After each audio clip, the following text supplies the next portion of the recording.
Hey guys, it's your skin and body therapist Nancy. Yes, I'm back. I'm back with more. It's so exciting. I absolutely love doing this. And it may feel like it's a one-way street, but I'm also really learning a lot doing these YouTube channels. Don't you like how cute my edges look today? I even made the effort. Got to be glued is the business. So, we're going to be talking hygiene from a therapist's point of view and from a client's point of view.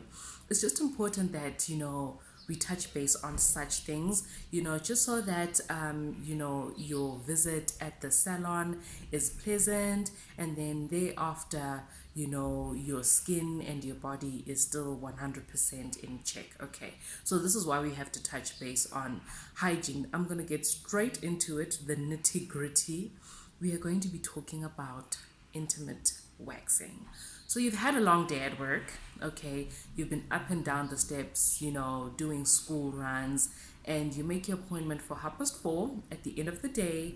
For whatever reason, like I said, maybe you've had a busy day and you couldn't come in earlier. Maybe your therapist is only available at that time, and I completely understand because waxing is it's very intimate, and you want to kind of like always have the same therapist. So you come in for your wax, and you are shown which bed to lie on.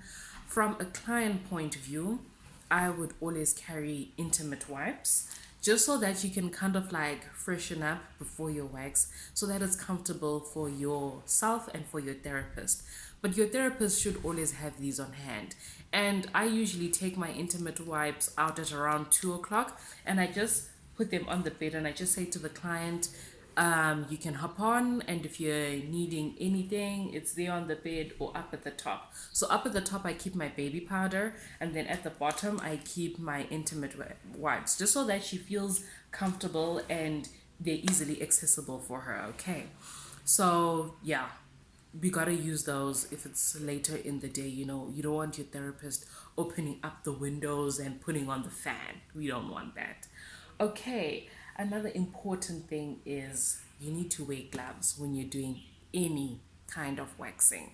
And especially if you're going to do like legs, then you're going to do bikini, then you're going to do underarm, then you're going to do lip.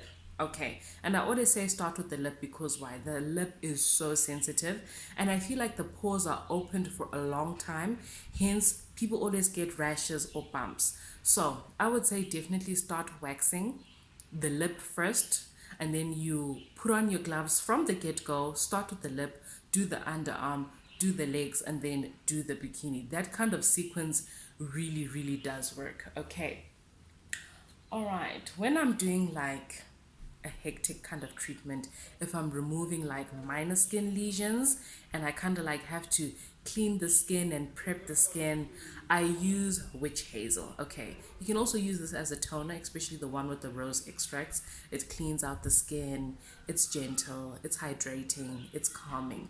But when it comes to prepping and cleaning the skin before a invasive treatment like removing minor skin lesions with the lamp probe, I prefer to wipe down the skin with a little bit of witch hazel because it is an astringent, so it has the ability to pull out excess toxins, dirt, and oil. Okay, so I would just put this on a little earbud or on a cotton pad and just wipe the area that I'm going to be working on so as to make sure it's clean before I do any sort of incisions. Okay, and obviously I'll always be wearing my gloves when I'm doing such treatments. Okay, and then this is a therapist's best friend, especially if you're big with doing manis and pedis.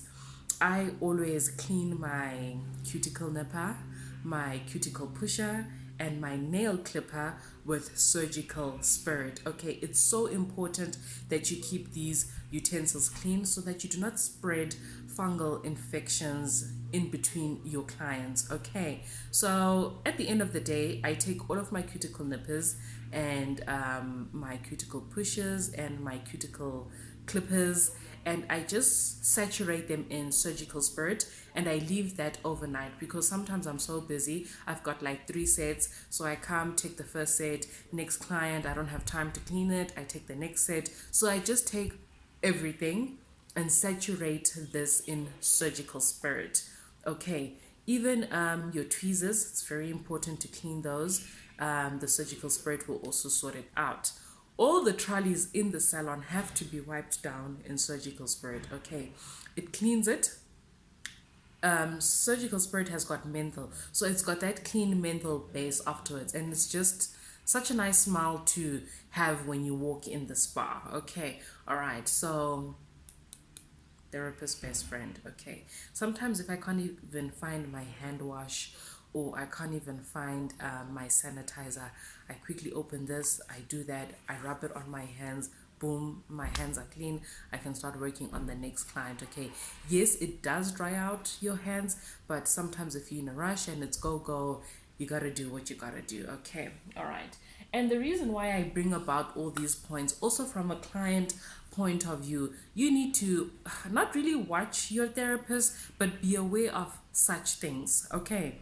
And the last point I'm going to touch on is, let's say for instance, you as a client, you're not feeling well, you've got a cold, and you call your therapist and you say, look, I've got a cold, but I need my wax, I'm traveling, can I still come? It's now up to the therapist to make the decision, also the conditions that she works in. Will she still do the treatment? Will she wear a mask when she does the treatment? Would she prefer not to do the treatment? I would prefer not to do the treatment. I know we're all chasing coins, etc., etc. But for my sake, and for my colleagues' sake, and for my children's sake or my partner's sake, I don't want to catch a cold and then spread it to 2, 3, 4 people just because of one wax. Okay, I would rather wait till she gets better, or she's not like in her contagious period, which is like 3 to 5 days, and then we can do the wax. It's not a train smash. If you can't help a client, as a therapist, you also matter. Okay, your conditions where you work are important, and how you feel doing certain things is very important. Okay, and sometimes I get clients come in and say, oh Nancy, I've got a fever blister, I've got a sty starting up here, I've got a rash, but I still need a wax. Now you need to go back to the basics, the do's and the don'ts of treatments in the salon. You cannot treat skin that is already impaired. You cannot work on any sort of fungal infections or bacterias or viruses, because it will just spread, number one. So your client is going to go from having a small fever blister to 3 or 4 all over her mouth.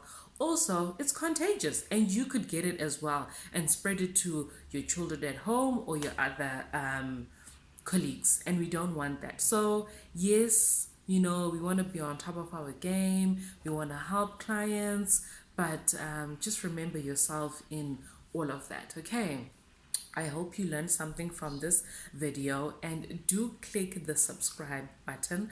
This year is going to be a year of so many interesting videos. I'm so excited to be sharing all this knowledge with you guys, and yeah, happy YouTubing. Don't you just love my ages? I actually took time to do this. It was a bit of a process, but ooh, I love